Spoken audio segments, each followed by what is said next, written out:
Welcome back to our little podcast. The Island Shuffle. That's what it's called. Still. It's still called that. Don't worry about it. Don't if you're seeing a different name on your feed, something's gone horribly wrong. Yeah, then you're listening to the wrong show. Yeah, you might be listening to the wrong show. You might be looking for, I don't know, what's another podcast? Are there any other podcasts? The Stone Cold Steve Austin podcast. Yes, that is a podcast. Also a lot of NPR. Yeah, they do them. Serial. That's that's kind of like the podcast that really took it to a whole nother level. That was the first podcast. It's fucking weird. It's weird a lot how of that people was. don't know that. It's weird how Serial was the first podcast.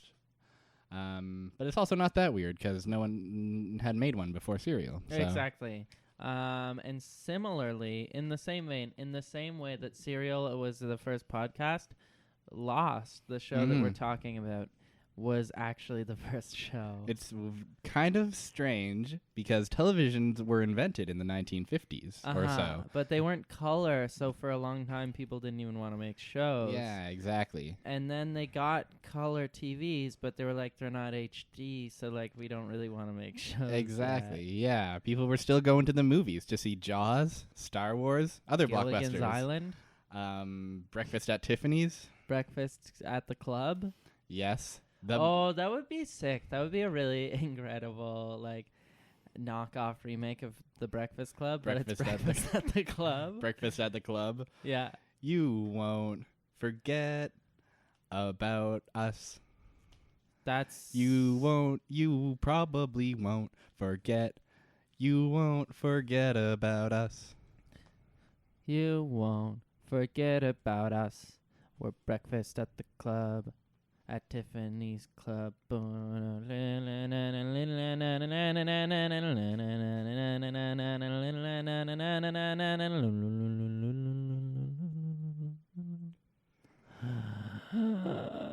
the Academy Award for Best Original Bootleg Song goes to... Is that you? Who's it go to? It's not me. It'll go to somebody. Yeah, it went to someone. Fun fact though, that's actually the first Academy Award ever given. What is going on here? They weren't giving them out. They were just holding them, and they would say this would go to Robert De Niro. Yeah, but we don't have enough to give out, so sorry. This would go to La La Land. Yeah. But yeah. It's the wrong envelope. Oh, Daddy. Yeah, so that was a cultural reference. Yeah. If you're listening to this, like way in the future, yeah, the Academy Awards got fucked up this year. It was crazy. It was crazy. It's also crazy how you said that, and then I thought like, oh yeah, that was like 4 years ago, wasn't it? And then I was like, no, it hasn't been. It's just been that kind of year.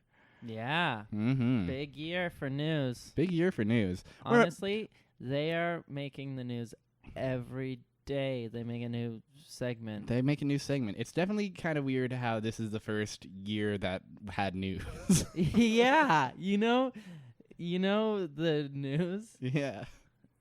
Actually, the first news show.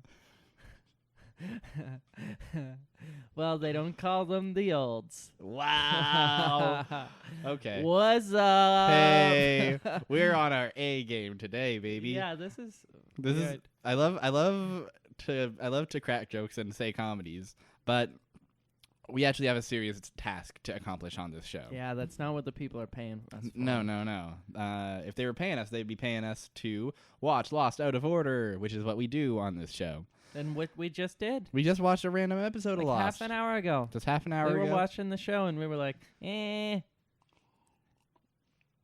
were resoundingly indifferent to it. Or, I don't know. I remember I sort of enjoyed it. I was solid 6.5. Yeah, I was going into this episode expecting to like to not enjoy it because I remember not enjoying it at the time, but it surprised me. Yeah. So what was the name of this episode? This week we watched season 4, episode 8, Meet Kevin Johnson is the title of this episode. I know what you're thinking. Who the fuck is Kevin Johnson? I've never heard of that character in my life. Well, slow your damn roll, because guess what we spend this episode doing? Meeting him. And who is he? It's Michael. It's Michael, father of Walt. Father of Walt. Everyone's favorite character, Michael. You know what Michael does in the show? Worries about his child, and that is basically it. Is pretty much basically it.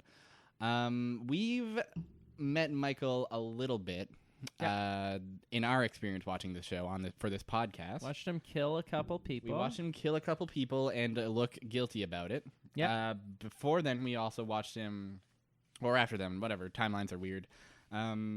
We watched his son get kidnapped by the others on a raft. Which was, okay. Yeah. It was, it as character defining as it is. But, like, yeah, he mostly spends his time being, like, especially post his child getting kidnapped, he spends a lot of his time just kind of being very single-minded and being like, I gotta get my son back by any means necessary. And everyone's just like, hey, dude, we know you're... Oh, geez, I just bumped the microphone. We know you're hurting for your kid, but also there's a whole bunch of other people. Like, there's a greater survival of all of us that you have to consider. But Michael is just like, I don't care about anything at all except for my son.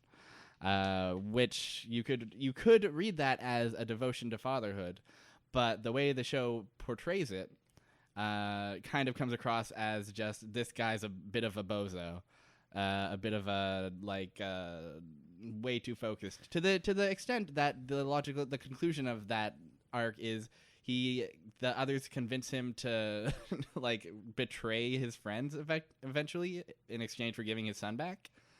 And in the process of doing so, he murders 2 of the island people. Which is lame. Mm-hmm. Fucking Michael. Yeah. And it's like, I'm watching, and it's like, fair, Michael. You want to get your kid back. Yeah. But it's also like, damn, this character is, like, boring. All he cares about is this shitty son. Yeah, he's so, I don't remember how he's in season 1, but I feel like he gets super one note immediately. Yeah. What ends up happening to him in the show is at the end of season 2, he's, betrayed his friends. Everyone's pissed at him. And Ben, Linus, says, all right, you held up your word. We hold up ours. Here's your boy. And you're free from the island. Yes, your boy. And Michael and Walt kind of fuck off for a little bit. Uh-huh. But then in season 4... Freighter shows up to the island full of people, and one of those people is revealed to be none other than Michael. Oh, Mikey Mike, a.k.a. Kevin Johnson. Kevin Johnson. So what... It starts out, and Saeed and Desmond are on... It starts out earlier than that. What? The first thing we get is, we get a previously that kind of just explains all of Michael's deal. Uh-huh. Then we get a scene of the Locke's gang in the yellow houses. So we have a whole swath of people here. We got Locke, we got Claire, we got Ben, we got Sawyer, Hurley, Miles is there as well. We got a little Sawyer. Sawyer, the protagonist of the show, shows up for a hot second. You know who doesn't? Jack and Kate, because they're not the fucking main characters of the show. They're not. You know who doesn't also? I'm willing to admit it. Like, Juliet doesn't show up. She is not the main character of the show. Yes, I don't think Juliet could be the main character of the show if she's not showing up for crucial scenes like this one. But Sawyer is there because he's the main character of the show. He's the damn main character of the show, but not necessarily this episode. True. So that is Kevin Johnson. They're basically having a debrief of what this freighter is here for. This is kind of one of the central... Gosh, I don't know how much we've gone into it in the past, but one of the central mysteries of season 4, or the plots, is I really didn't understand much about the freighter before this, and now I sort of get it. They explained it decently. They do a good job of, a good job. So basically, my understanding, just to lay down what I know about it, the freighter is owned by this rich man who's trying to find the island. Yes. And basically, he wants to find the island, capture Ben, and then kill everyone on the island. That is our understanding of the state of things. Yes. And his motivations are not really explained up to this point. No. We just accept that he wants to murder everybody. That is correct. We don't necessarily accept it. Maybe we question it a bit. But because how much are you willing to trust Ben's word on this one, eh? But I mean, as far as explanations go, I'm willing to accept that Ben is a shithead, and also this Charles Widmore guy is a shithead too. Yeah, I don't think there's a couple good. shitheads. I don't think there's a good side to this conflict. I think it's meant to be kind of just two shitheads being shitheads. But yeah, the nature of that conflict and this freighter full of people, and why exactly they're there is one of the central mysteries of season 4. And this episode does a fair number of exposition in that regard. The first scene is in fact a debriefing of Ben and Miles and such. Miles is one of the people from the freighter, and they kind of explain like the freighter is here for Ben Linus. Sawyer chimes in and says, "Great, Ben Linus is a top tier shithead. Let's give him over and let's give him away." But then Ben says, "Nope, because if you give me away, their orders are to kill everyone on the island." And Hurley says, why the heck should we trust you? You won't even tell us the name of your spy on the boat. We know you have a spy on the boat also, by the way. And who's the spy? Kevin Johnson. A.K.A. My fucking cull. My motherfucking cull. Michael. Mikey. Mikey. Mikey I me wanna likey. be like Mike. Mikey me likey. Mikey me likey. What did you think of the movie Like Mike with Lil Bow Wow? Just quick aside. Saw it way back in the day, I believe at my babysitter's place when I would have been like elementary school age. So Tremendous. This is real 90s hours. And I feel like that movie came out in like 2000. I would believe it. Could be real early aughts hours, real pre 9/11 hours. But I remember it being absolutely a thrill. I knew Michael Jordan mostly as the basketball man in movies, as Space Jam was also. Space Jam, yeah, he was the main character in Space Jam. And I have it on VHS in the present day and have been meaning to revisit it because I'm curious about how much, like, because I've seen Space Jam a number of times in my adulthood, and I feel like I have a decent, like, reasonable perspective on Space Jam. But I don't have that for Like Mike, and I would not mind having it. Fair. Yeah, I remember liking it. I think maybe now I'm ready to not like it. Yeah, I want to see what about that movie works and what doesn't. But listen, we're not here to watch Like Mike. I've been really pushing for this to be a Like Mike podcast for 12 episodes now. And, the Like Mike shuffle. Just constantly reiterating the fact that, in fact, we are not a Like Mike podcast. It is.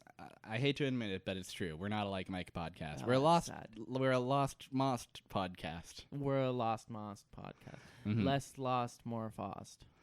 Now you're cooking. No most, no fost. You know that? No muss, no fuss? No most, no fost, yeah. Yeah, exactly. So that's it. Yeah, that's it. I think that's it. So Kevin... Kevin, we get a scene of Saeed and Desmond have made their way to the freighter. They go out to the front deck. The captain's beating some people up. As captains do. That's sort of fucking sick. He says I really liked that. He says something super funny about like nobody goes to the island unless I say so. And then he says something really crazy, which is, "I'm not beating up these men, my crew members. I'm not doing this to scare you. I'm doing it to save your lives." And it's like, fuck yeah, you just wanted to beat up some dudes. Yeah, honestly, I get it. You're out on a boat. It makes sense. I've been on boats before. I've kicked some asses. Yeah, what are boats for? But a way to kick ass. So then Saeed and Desmond confront who they know is Michael. And then they end up going to meet him in the engine room. And they're just like, Saeed's all pissed. He's like, "You betrayed us. What the heck? How did you get here? What are you doing?" And, Michael's just like, "I can't. And then Saeed's like, "You know what? Start from the beginning." And so begins the episode-long flashback explaining where Michael's been the past month or so. And there was... in that scene Mhm. where Saeed is confronting Michael, right before the lost letters pop up Yes. with that daunting single note Yes. that they have used for 6 seasons. That sweet, sweet screech you know and love. Saeed asks Michael, "Why are you on this boat?" Mm-hmm. And Michael responds, "I'm here to die." Is Great he? line. Great line. Really wild line. But is he also here to die? I guess he is. Isn't he? But he thought he was. I don't know. Yeah. Well, let's get into it. Let's so get into it starts off, the Michael flashbacks Mhm. start off with a very, very sad Michael Yes. on the mainland in New York City. Manhattan, the biggest apple of them all. Yeah, the gigantic apple. You can't wrap your teeth around that apple even if you tried. No. Plus, it's a big old candy apple, so you wouldn't want to bite right into it. You gotta work that down, baby. You gotta just whittle away at it, sand it down with your little teeth. Yeah, Like a chipmunk. maybe you're an old person. You don't have teeth. You can just gum at it for a while. That's just what New York does to you. Just the big apple. So we're in the Yeah, real big apple. yeah, we're in a giant apple. We're in a big apple state of mind, and but Michael, unfortunately, is not feeling the love. The first scene we see of him is he's despondently writing a note. We see him get into a car, pin the note to a chest, turns the radio up, and drives himself very fast into a wall. It's an attempt at suicide, baby. It is. And you know what, Michael? I'm here for you. That is not good. No, of course. That is, he's clearly in a very rough place. Yes. But then he survives miraculously. He does survive miraculously. Although, if it were any other person, we later learn it would have killed them. Yep. But the island will not let him die. The island won't let him die. He goes to, after getting out of the hospital, he goes to visit his mother and says, like, can I come in? But his mom is having none of it. His mom basically says, hey, I was told your plane crashed and now you're here, but also I can't talk about it. And also your kid is all messed up. What the heck kind of nonsense is this? You're not going to explain yourself to me? So no, until you are like, she basically lays down like, hey, the circumstances of you being here are absolutely insane, and the fact that you're unwilling to explain them to me, your mom, and also the fact that your child seems traumatized makes me think, I don't think I'm going to let you see your kid. No way, buddy. So that's where Michael's suicidality comes from, because he did it all for his kid, and now his kid won't talk to him. He can't see his child, Walt, who just doesn't act on the show anymore because he hit puberty. He made the mistake of hitting puberty. We get one shot of him peering out the window in this scene, and the reason he's in the window is obviously so we can not get a good enough look at how much puberty he's hit. He has hit so much puberty. The amount of apple that's in New York is the amount of puberty that this kid hit. Big puberty, baby. The biggest puberty, the puberty that doesn't sleep. It's not, I feel bad ragging on the kid for getting puberty. Like, I mean, it's not his fault. It's just nature's. He only ruined the show with his natural biological. No, just kidding. Do you think, I was going to say, like, I feel like of all the things to ruin the show, I feel like Walt is not necessarily to blame. Fuck that. The Walt Michael dynamic was never very good. Yeah, exactly. And they should have just let it go rather than just prolong this fucking shitty. Yeah, exactly. Character. This is an episode I remember at the time thinking, like, you know, I could have gone without seeing the end of Michael's story. I could have had him just sail off and that be that. So this all felt like needless exposition. But revisiting it, I didn't. Anyways, let's keep on plowing through this sweet plot. So Michael pawns off a watch to buy a gun and bullets, and he goes in the alley to try to commit that suicide one more time. But before he can pull that trigger, up comes my favorite character in the show, Tom. Tommy Thomas. Tom from the Others. Tom who kidnapped Walt in the first place. Tom who was barfing in the OR because he saw blood. Shows up and says, "Hey, Michael, what are you doing, buddy?" and Michael's all pissed, and they kind of trade blows for a bit. And then eventually Michael's just like, how the heck did you find me? Tom's like, obviously we let you go. Do you really think we're not going to keep tabs on you, et cetera, et cetera? Stupid Michael. Stupid Michael. Michael's Idiot. such a dummy. Michael, you don't know anything. Eventually Michael goes, he basically says fuck off. But Tom basically says, hey, buddy, we need your help. The island's not done with you yet. And and that's why you have been unable to kill yourself. Because the island's not going to let you until you help us. Which is as good an explanation as any, I suppose. Yeah, it is what it is. It's fine. Say. It's fine. Sure enough, Michael goes off to... he fucks off, and he goes back to his home, and he tries to kill himself again, but the gun jams. Mm-hmm. And while he's staring at the gun, he sees a news report about how the wreckage of 815 has been discovered. The flight that he was on. Yes, and so, of course... The motherfucking flight that he was on. So he's all confused, so he decides... The flight that he was on, the one he bought a ticket for. What is this? He was on the flight. He brought his son. They went to Australia because they wanted to see the stingrays. And they wanted to fit inside the pouch of the kangaroo. And they went on the plane and it crashed in the ocean. And so, yeah, go on. No, I was just. Was that a proper explanation? That was weird. How the forgotten Monty Python character stormed into here and took over for a sec. I know. It's like that's actually just my grandma. Oh man, tell your grandma. She's good at storytelling. Yeah, I will. Thank you. Hey, okay, get out of here. Skedaddle, Grandma. Get out of here, Grammy. Skedaddle. We're talking about the show Lost, not one of your soap operas. Oh my God, not one of your. I don't know enough about grandmas to make a joke about grandmas. There's a lot of them.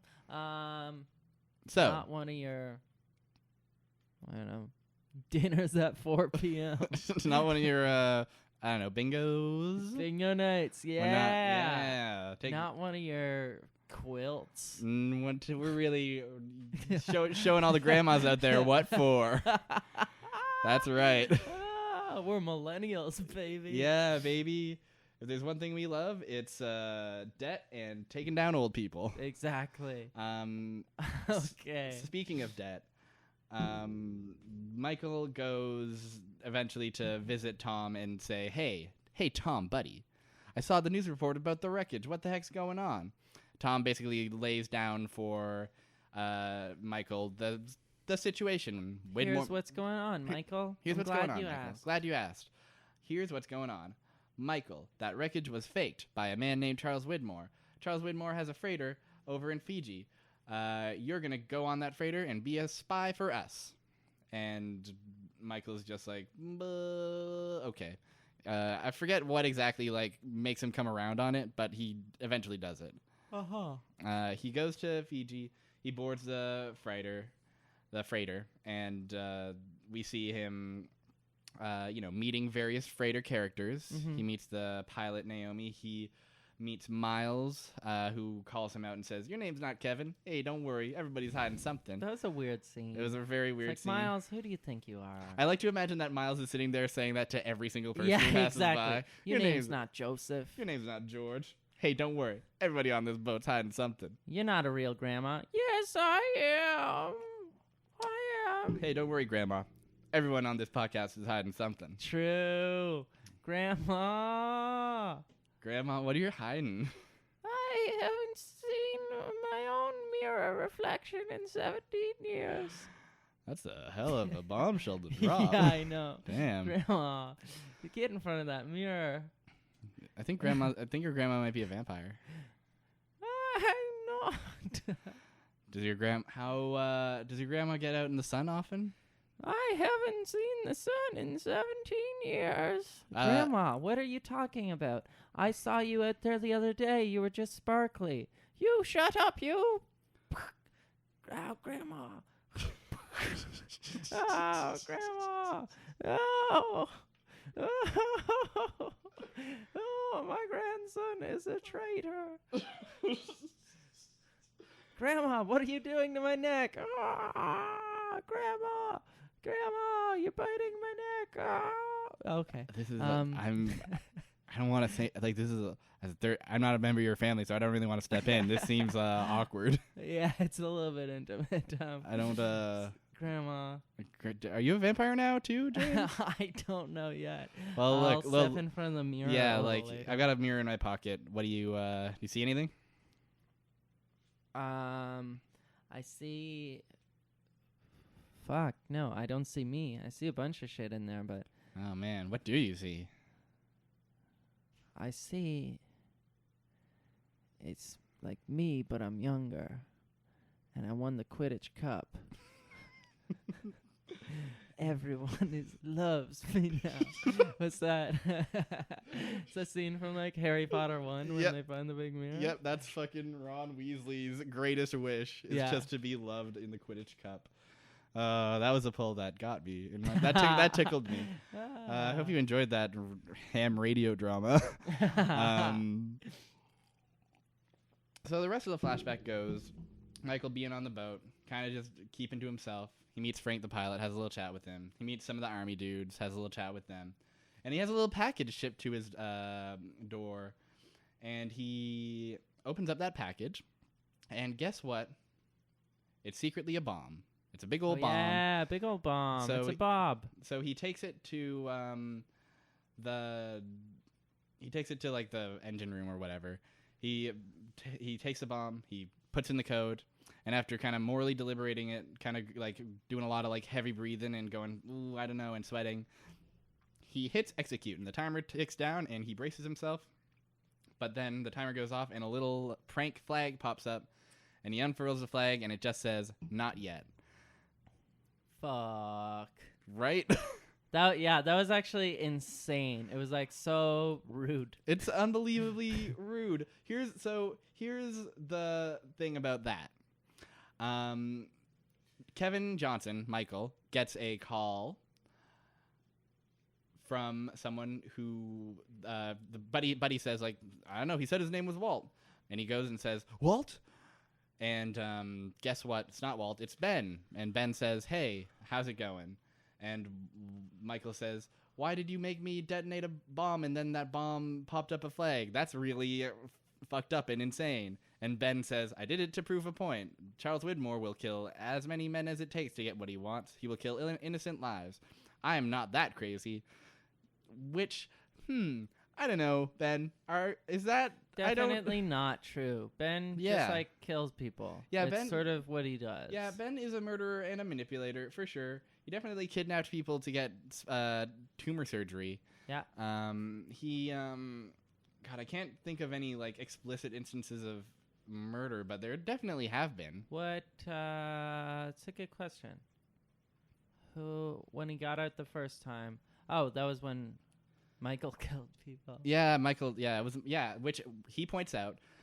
He says, like, well, Ana Lucia and Libby didn't have to die. And Ben says, actually, you killed them, Michael. I didn't. We never told you to kill Ana Lucia and Libby. You just did that on your own. Which is a good...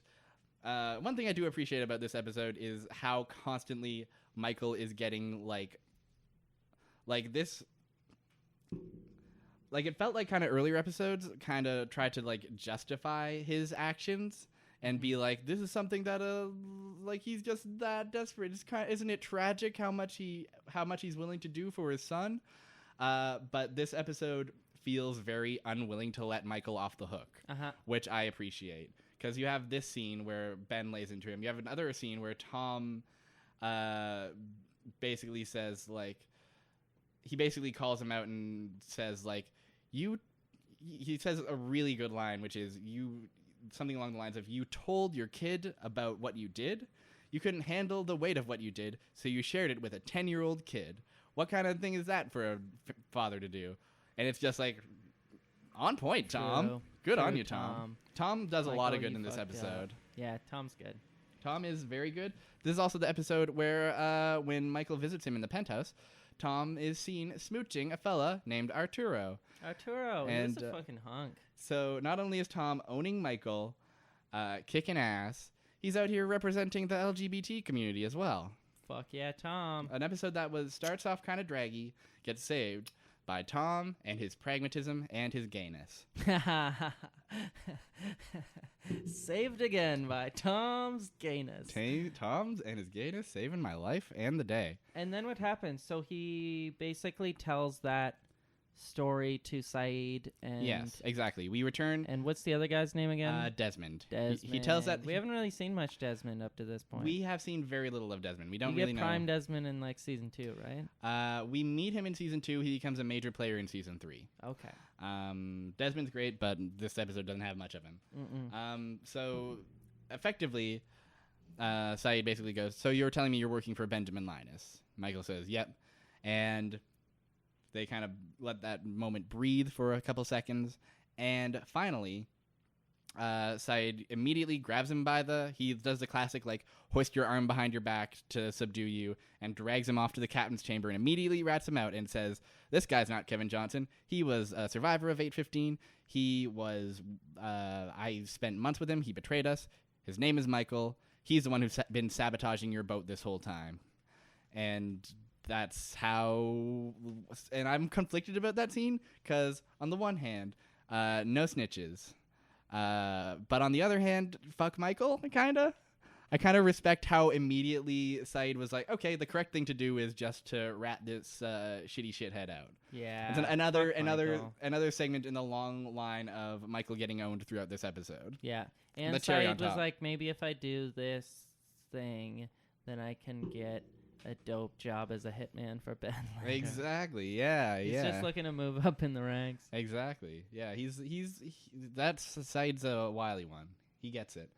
And the final scene we see is there's an earlier brief scene where Ben was talking to his daughter, Alex, adoptive daughter, and her boyfriend, Carl, and their biological mother, Danielle.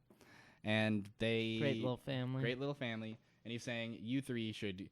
This is about to be very dangerous. You guys should go to this sanctuary over here. Gives them a map. And the final scene of the episode is them traipsing through the jungle. And sadly, Carl gets shot. And Danielle also gets shot. And it ends with Alex giving herself up and saying, don't. I'm Ben's daughter. And that's the Lost.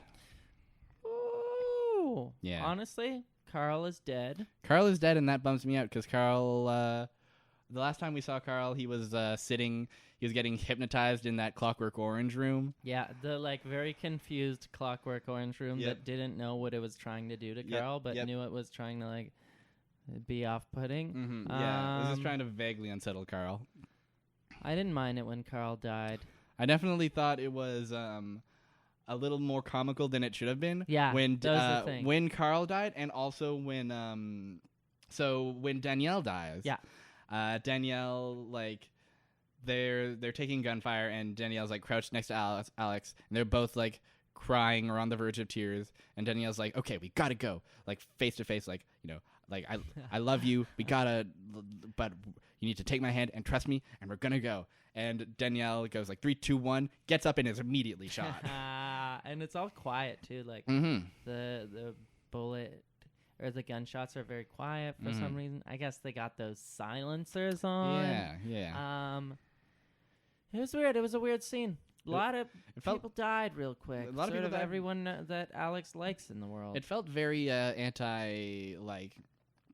because Danielle's a character, for the record, we've gotten to know for a bit. He's been around, not so much with Carl, but for Danielle to just be she's dead, it just kind of feels rushed, and the writers were just Mm. oh shit, we need a cliffhanger. Blah, here's one. We'll kill her. I thought they could have just killed Carl. Give Danielle a full episode to die. Yeah. I feel like that's the thing that I like the least, I guess, is I thought Danielle was a fine character. She was sort of interesting, definitely hilarious, and that she just carries a rifle everywhere she goes. Yep, no matter what. Basically her personality. Mm-hmm. But I Like, I think she deserves a long, drawn-out storyline more than Michael does. Absolutely. So, that said, this being the last time we had an episode that was structured like this, where it was like you have a beginning, you have an end, but the majority of the episode is one long, unbroken flashback. The last time we had an episode like this was the one where we learned all about Ricardos and his sorrowful adventures. How does this stack up next to that one? This was way better than that one. That one fucking sucked. Yeah. It was dumb. Not only was Ricky's a big drag, but all the like metaphysical stuff felt very like not like well thought out very much. Yeah. But this, and I don't think this episode is like a fantastic episode, but there were moments of it where I was like, oh, this is actually kind of like, at the time that this aired, my primary thought was like, this is not a story I care about. I don't care about, Michael getting his redemption arc. And in revisiting this episode, it seems like this episode is almost like very consciously denying Michael his redemption arc. Really going out of its way to be like, I mentioned this earlier, but going very much out of its way to be like, no, Michael can't really have that like he'll never be able to undo what he did, and he'll never be able to. I wrote in my notes the sentence, Michael is defined by failure. Absolutely, he is. That's his whole thing. It's like he just fucking nothing works, sort of, because he is a little bit shitty. And I mean, fair. It's like your kid gets kidnapped. Yeah. You sort of are gonna do crazy shit. Yeah, you're gonna do some crazy shit. But, how do you live with yourself after? Yeah. Another thing I want to point out is that this episode was co-written. This episode had two writers, Elizabeth Sarnoff, who has done other TV work, and it was also co-written by Brian K. Vaughan. Who is a name you might recognize if you're familiar with comics. Writer of Saga, writer of Why the Last Man, which I haven't read, but I have read Saga, and Saga rules. Saga's cool. Saga rules, and, like, this episode in general is like feels very like, especially compared to Ricky episode, like the dialogue in it feels very well written. Yeah, there's a bit more going on. There's more going on. Definitely a lot better than the Ricky episode. For sure. There's like the classic thing where it's like, if you think about it, like even for a second, it kind of like the whole motivation of why is Ben sending a fake bomb and such, all that stuff kind of falls to the wayside. But like the actual like in the moment dialogue feels pretty all right, especially Tom and Michael's scenes in general. Yeah. Those are really fucking good. Tom is truly the like best part of this episode, without a doubt. Absolutely. Because he's just a good boy. He's just a good boy. He's here, he's queer, get used to it. Get used to it. Because the show got canceled. Well, it didn't get canceled. No, it didn't get canceled. It ended. But Tom will never get canceled. Give me the sequel where Tom is just gallivanting around and being gay and dressing people down. Fucking A. Yes. Fucking A, baby. Gosh, let me glance at my notes and make sure that I've covered everything I really want to mention, because I think I've like, how do you rank this episode? Very middle of the road. Yeah. Not that close to being a good episode. Yeah. But definitely not an awful episode. Yeah, and there are quite a few awful episodes. Yeah. So it's like, it was no expose. Yeah. I'd say it's in the low tiers of average. Yeah, for sure. I think this was a story that did not necessarily need to be told. No.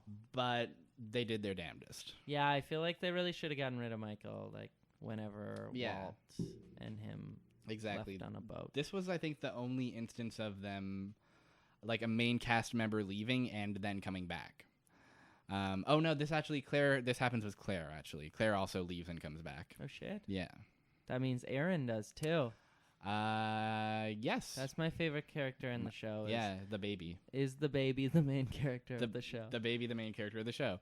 The baby who, The show sure has a habit of being like, this baby is important, and then the baby's not important. Yeah, that is absolutely 100% the story of the baby. Yeah. The show is like, yo, but what about this baby? Yeah. And then never follows up on that. Yeah, exactly. That's one of the more, probably the most egregious, like, lack of follow-up is, why is everybody so wild? Why is everybody so, like, and to be clear, people aren't just like, the baby is young, so we should, like, bear in mind the baby when we're, like, doing survival stuff or whatever. Yeah. It's literally like, this baby is the most special baby that has ever. It's like all that classic like mumbo jumbo that just never even kind of comes through. We need to Claire and the baby are treated as very important. For no reason, they're not important. They're not important. They're not in Portland either. Hey, we're not in Portland. Hey, give it up, everybody, for We're Not in Portland. Season 9, episode 6. I love season 9 of my favorite television show, Lost. We're not in Portland. We're not in Portland. So, Michael.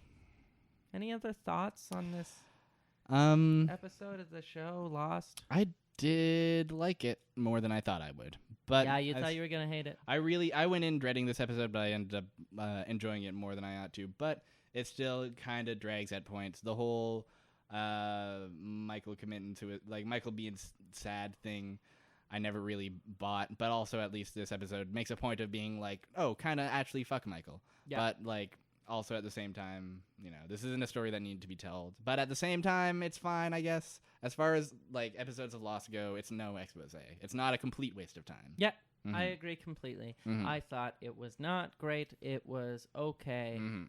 Tom's moments were fun. I don't like Michael. I just think he's a boring character. He's not interesting. He's only defined by his like you said, by his failures and his regrets. Yeah. And this episode like really dives into them, like really just like drills it home, like, no, Michael is a big time fuck up. Kind of like how that Ricky episode was just like, all Ricky does is suffer. He just is gonna suffer forever. And it's just like, well, this is like, right, I get it. It doesn't.